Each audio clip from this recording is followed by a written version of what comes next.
Bwana Yesu asifiwe sana. Amen. Hebu tuangalie kwa undani agizo moja kati ya maagizo matano ambayo Roho Mtakatifu amealeta katika mwili wa Kristo kupitia manabii wa kanisa la World United Alliance Church in Tanzania, ambao unasema kanisa lijengwe katika misingi ya Utatu Mtakatifu, Roho Mtakatifu. Roho Mtakatifu utatu una maana gani? Kwanza tuone ni nini maana ya Utatu Mtakatifu. Utatu Mtakatifu hii tunajua wote kwamba ni Baba, Mwana na Roho Mtakatifu, lakini hili ni fumbo. Maana ya Baba ni nini? Mwana ni nini? Na Roho Mtakatifu ni nini? Kwa maana ya Mwana inaelezwa wazi katika kitabu cha Yohana sura ya kwanza mstari wa kwanza na mstari wa 14. Anasema hapo mwanzo kulikuwa neno, neno lilikuwa kwa Mungu, naye neno alikuwa Mungu. Kisha huyo neno akatoa mwili akakaa kwetu, tukamwona kama mwana pekee amejaa neema na kweli. Bwana Yesu asifiwe sana. Kwa hiyo kumbe mwana ni neno la Mungu. Sasa kama mwana ni neno la Mungu, basi na baba nalo ni fumbo.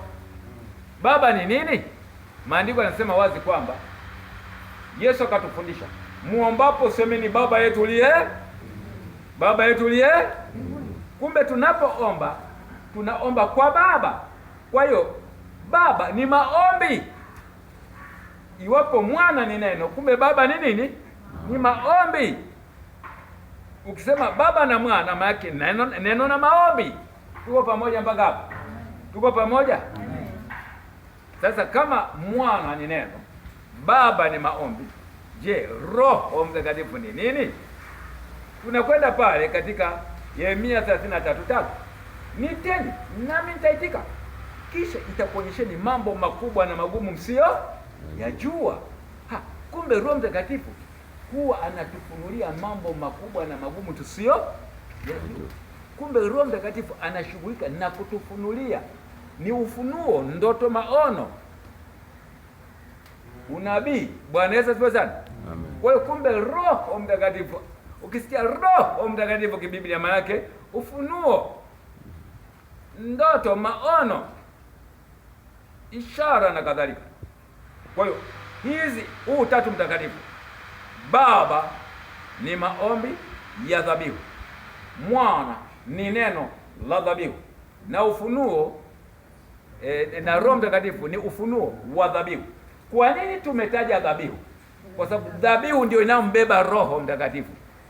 Jambo lolote unapolifanya bila kufunga halina nguvu, ila kwa rehema Mungu anaweza akakujibu. Tuko pamoja? Amen. Lakini jambo lolote ambalo tunalifanya bila dhabihu halina nguvu. Lakini jambo lolote tunalolifanya tukiwa na dhabihu lina nguvu. Hivi unajua kwa sababu gani? Kwa sababu unapofunga kupata dhabihu, wanasema kufunga ni kumlisha Roho Mtakatifu, na kula ugali ni kulisha mwili, na hawa wawili, mwili na Roho Mtakatifu, vinapingana. Kwa hiyo atakayeshinda wakati wote ni yule ambaye amekula, na atakayeshindwa wakati wote ni yule ambaye ana njaa. Kwa hiyo unapokuwa umefunga, Roho Mtakatifu anakuwa amekula, ana njaa. Kwa anakuwa amekula, ameshiba, na mwili unakuwa una njaa, hauna nguvu. Kwa hiyo ndio maana kwamba kwa dhabihu Roho Mtakatifu anakuwa na nguvu. Kwa hiyo unachokifanya umefunga, maana yake Roho Mtakatifu ndio ana nguvu wakati huo, na unachokifanya umekula, maana yake mwili ndio una nguvu wakati huo. Tuko pamoja mpaka hapo? Na ndio hata maana Mungu asema kwamba utumishi ni dhabihu, bila dhabihu hakuna utumishi. Kwa maana bila dhabihu, yani umekula, kinachofanya kazi ni mwili. Bwana Yesu asifiwe. Amen. Haleluya. Amen. Si kama nilikuwa nimefika mahali gani, labda nitakuwa nimejisahau kidogo, lakini kimsingi tunaangalia Utatu Mtakatifu. Bwana asifiwe sana. Wa Baba, Mwana na Roho Mtakatifu, kwamba kila kitu kifanywe kwa dhabihu, maombi kwa dhabihu, neno kwa dhabihu, na ufunuo kwa dhabihu. Kwa maana hata kutafasiri ndoto na maono, maandiko yanasema kwamba Roho wa Mungu akiwa ndani yetu ndiye anayetafasiri ndoto na maono. Kama umefunga, Roho Mtakatifu anakuwa ndani yako na atatafasiri ndoto.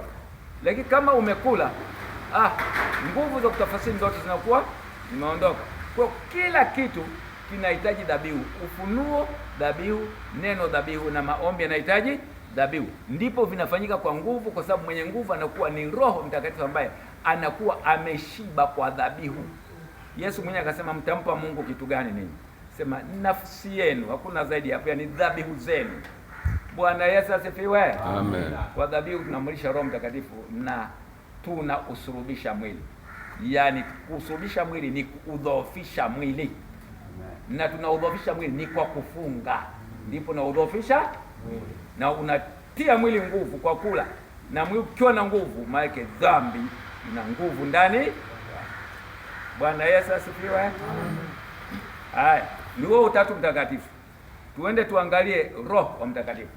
Anaposema kwamba kanisa lijawe katika misingi ya Utatu Mtakatifu, Roho Mtakatifu, na Roho Mtakatifu, Utatu Mtakatifu. Twende sasa Roho Mtakatifu. Roho Mtakatifu ni nini?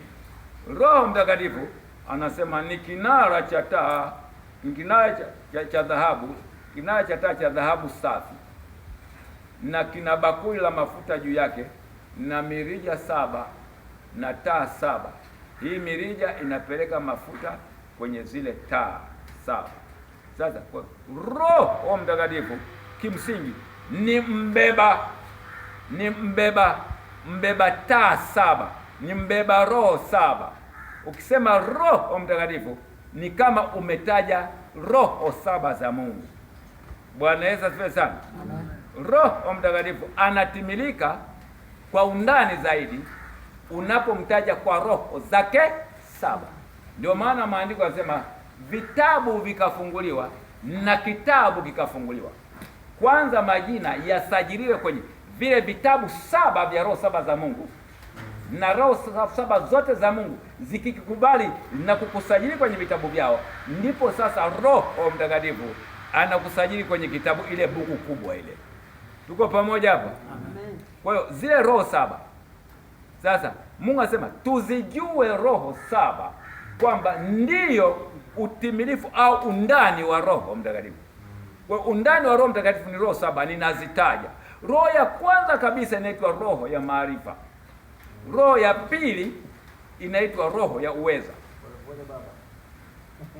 Roho ya kwanza inaitwa roho ya maarifa. Roho ya pili inaitwa roho ya uweza. Roho ya tatu inaitwa roho ya Bwana. Na zimepangana hivyo hivyo. Roho ya nne inaitwa roho ya hekima. Na zimepangana hivyo hivyo. Usiruke. Roho ya tano inaitwa roho ya ufahamu. Roho ya sita inaitwa roho ya ushauri. Na roho ya 7 na ya mwisho inaitwa roho ya kumcha Bwana. Nitarudia baadaye. Bwana Yesu asifiwe sana. Hizi ndio roho 7 za Mungu. Sasa hizi roho 7 za Mungu, kama tunavyosema kwamba hata Baba, Mwana na Roho Mtakatifu ni mafumbo, kwamba Baba ni maombi, Mwana ni neno, na Roho Mtakatifu ni ufunuo, hata hizi roho 7 nazo ni mafumbo. Roho maarifa maana yake nini? Anasema watu wangu wanaangamia kwa kukosa maarifa. Maarifa kiroho, watu wengine wametafasiri maarifa kitu cha ajabu kabisa.